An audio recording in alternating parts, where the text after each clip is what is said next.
ఈరోజు అధిక మాసంలో వచ్చే జ్యేష్ఠ పౌర్ణమి తిథి ఉంది. అధిక జ్యేష్ఠ పౌర్ణమి సందర్భంగా ఎలాంటి విధి విధానాలు పాటిస్తే సమస్త శుభ ఫలితాలు చేకూరతాయో నేటి శుభం లాభం అనే శీర్షికన పరిశీలిద్దాం. ప్రధానంగా సంవత్సరంలో వచ్చే 12 నెలల కంటే అధిక మాసానికి ఎక్కువ ప్రాధాన్యతను ప్రామాణిక గ్రంథాలలో చెప్పడం జరిగింది. నారద పురాణము, విష్ణు ధర్మోత్తర పురాణము, పద్మ పురాణము, ఈ గ్రంథాలు, ఈ పురాణాలన్నీ కూడా అధిక మాసం విశిష్టతను గురించి వివరించాయి. అధిక మాసంలో చేసే పూజలు కానీ, దానాలు కానీ, స్తోత్ర పారాయణలు కానీ మామూలు సమయం కంటే కొన్ని వేల రెట్లు విశేషమైన శుభ ఫలితాలను కలిగింపజేస్తాయి. ఈరోజు అధిక మాసంలో వచ్చే జ్యేష్ఠ పౌర్ణమి తిథి ఉంది. అధిక మాసంలో వచ్చే పౌర్ణమి తిథి చాలా శక్తివంతమైంది. కాబట్టి ఈరోజు కొన్ని ప్రత్యేకమైన దానాలు నిర్వహించుకోవటం ద్వారా సమస్త శుభ ఫలితాలను సిద్ధింపజేసుకోవచ్చు. అధిక జ్యేష్ఠ పౌర్ణమి సందర్భంగా వస్త్రదానం చేస్తే చాలా మంచిది, అన్నదానం చేస్తే చాలా మంచిది, తీపి పదార్థాలు దానం చేస్తే మంచిది. అలాగే గోధుమలు కానీ, బియ్యం కానీ దానం ఇవ్వటం ద్వారా కూడా జాతక దోషాల తీవ్రతను తగ్గింపజేసుకోవచ్చు. అలాగే కొన్ని శక్తివంతమైన దానాల గురించి పురుషోత్తమ మాహాత్మ్యం అనే ప్రామాణిక గ్రంథంలో చెప్పారు. ఆ దానాలు ఏంటంటే గుమ్మడికాయ దానం, దోసకాయ దానం, ముల్లంగి దానం. వీటిని దానం ఇవ్వటం ద్వారా కూడా శ్రీ మహావిష్ణువు సంపూర్ణమైన అనుగ్రహం కలిగి సమస్త శుభ ఫలితాలను సిద్ధింపజేసుకోవచ్చు. అధిక మాసంలో శుభ కార్యక్రమాలు నిర్వహించరాదు, కానీ ప్రత్యేకమైన పూజలు చేసుకుంటే చాలా మంచిది. కాబట్టి మామూలుగా జ్యేష్ఠ పౌర్ణమి రోజు అందరూ వటసావిత్రి వ్రతం చేసుకుంటారు. కాబట్టి ఇది అధిక మాసంలో వచ్చే జ్యేష్ఠ పౌర్ణమి కాబట్టి మర్రి చెట్టును పూజిస్తే విశేషమైన శుభ ఫలితాలు చేకూరతాయి.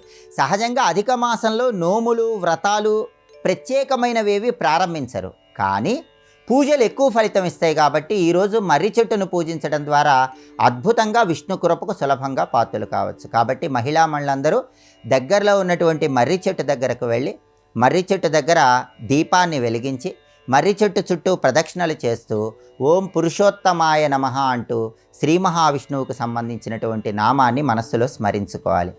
అలాగే మామూలు సమయంలో పౌర్ణమి రోజు లలితా సహస్రనామ స్తోత్రం చదివితే అద్భుత ఫలితాలు కలుగుతాయి. అందులోనూ అధిక మాసంలో వచ్చేటటువంటి పౌర్ణమి తిథి కాబట్టి ఈరోజు ఖచ్చితంగా అందరూ లలితా సహస్రనామ స్తోత్రం చదివి అమ్మవారికి ఆవు పాలతో చేసినటువంటి పాయసాన్ని నైవేద్యంగా సమర్పించి ప్రసాదంగా స్వీకరించండి. ఈరోజు సామూహిక లలితా సహస్రనామ స్తోత్ర పారాయణలు నిర్వహించడం కూడా అద్భుతంగా లలితా అమ్మవారి అనుగ్రహాన్ని కలిగింపజేస్తుంది.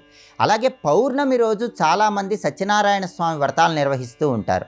పౌర్ణమి రోజు చేసే సత్యనారాయణ వ్రతం అద్భుతమైన శుభ ఫలితాలను కలిగిస్తుంది. ఇది అధిక జ్యేష్ఠ పౌర్ణమి. జ్యేష్ఠ మాసం అంటేనే విష్ణుమూర్తికి ప్రియమైన మాసం. అధిక జ్యేష్ఠ మాసంలో వచ్చే పౌర్ణమి కాబట్టి ఈరోజు సత్యనారాయణ స్వామి వారి వ్రతాన్ని నిర్వహించడం ద్వారా అద్భుతంగా సత్యనారాయణ స్వామి అనుగ్రహం కలిగి ఎటువంటి కష్టాలున్నా సరే ఆ కష్టాల నుంచి చాలా సులభంగా బయటపడటానికి ఆస్కారం ఎంతగానో ఉంది. సత్యనారాయణ స్వామి వారి వ్రతం నిర్వహించటం వీలు కాని వాళ్ళు ఎవరైనా సరే గృహంలో దీపారాధన చేసుకొని సత్యనారాయణ స్వామి వారిని మనసులో స్మరించుకుంటూ సత్యనారాయణం దేవం వందేహం కామదం ప్రభుం లీలయా వితతం విశ్వం ఏన తస్మై నమో నమః. ఈ శ్లోకాన్ని పఠించినా కూడా సత్యనారాయణ స్వామి వారి సంపూర్ణమైన అనుగ్రహం వల్ల సమస్త శుభ ఫలితాలను సిద్ధింపజేసుకోవచ్చు. అధిక జ్యేష్ఠ పౌర్ణమి సందర్భంగా ఈరోజు నిర్వహించే రుద్రాభిషేకాలు కూడా విశేషమైన శుభ ఫలితాలు కలిగింపజేస్తాయి. ఆవు పాలతో కానీ, కొబ్బరి నీళ్లతో కానీ ఈరోజు శివాభిషేకం చేసుకోండి. ఈరోజు పౌర్ణమి ఘడియలు ఉన్న సమయంలో దేవాలయ దర్శనం చేయటం అనేది అమోఘమైన శుభ ఫలితాలను కలిగింపజేస్తుంది. శివాలయ దర్శనం, లలితా అమ్మవారి ఆలయ దర్శనం, ప్రత్యేకించి అధిక జ్యేష్ఠ పౌర్ణమి కాబట్టి విష్ణు సంబంధమైన ఆలయ దర్శనం, పురుషోత్తముడి ఆలయ దర్శనం చేసుకుంటే కూడా ఆర్థిక, ఆరోగ్య, కుటుంబ సమస్యల నుంచి బయటపడి సమస్త శుభ ఫలితాలను సిద్ధింపజేసుకోవచ్చు. చంద్రబలం జాతకంలో తక్కువ ఉన్న వాళ్ళకి అధిక జ్యేష్ఠ పౌర్ణమి ఒక అద్భుతమైన అవకాశంగా భావించాలి. అధిక జ్యేష్ఠ పౌర్ణమి సందర్భంగా పున్నమి వెన్నెలలో కూర్చొని సోం సోమాయ నమః అనే చంద్ర మంత్రాన్ని వీలైనన్ని సార్లు పఠించడం ద్వారా కూడా చంద్రబలాన్ని పెంపొందింపజేసుకోవచ్చు. మనోధైర్యాన్ని, ఆత్మవిశ్వాసాన్ని ద్విగుణీకృతం చేసుకోవచ్చు. కాబట్టి అధిక జ్యేష్ఠ పౌర్ణమి సందర్భంగా ఈ విధి విధానాలు పాటించండి.